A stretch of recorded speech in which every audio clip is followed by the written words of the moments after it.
Елімізде 97 мыңнан астам азамат өзін банкрот деп жариялауға өтінім берді. Оның 11 мыңы мақұлданып, 25 миллиард теңге кредит кешірілді. Айта кетейік, өзін банкрот деп жариялаған азаматқа 6 ай бойы тексеріс жүргізіледі. Жеке мүлкі болмауы тиіс, несиесін бір жыл бойы төлей алмаған борышкердің қарызы кешіріледі. 75%-ға жуық өтініштерге біз мақұлдамай жатырмыз. Ол неліктен деп. Ол деген енді кейбір кезде азамат біле тұра өзінің мүлігі бар, тіркелген мүлігі немесе қарыз сомасы көбірек екеніне қарамастан соттан тыс банкроттық рәсіміне беріп жатады. Ол енді осы адами факторге.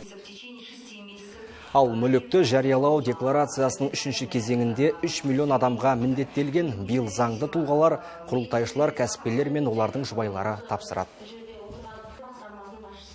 Бүгін семинарда жалпыға бірдей декларацияның өзінің тәртібі, мақсаттары, қандай мүліктерді бәрін тәртіп деген көрсету, соның бәрін адамдарды үйретеміз. Біздің семинар қатысушыларға қойған сұрақтарға жауап береміз. Енді жалпыға бірдей декларация бұл біздің бірінші тәжірибе, ондай тәжірибе болған жоқ.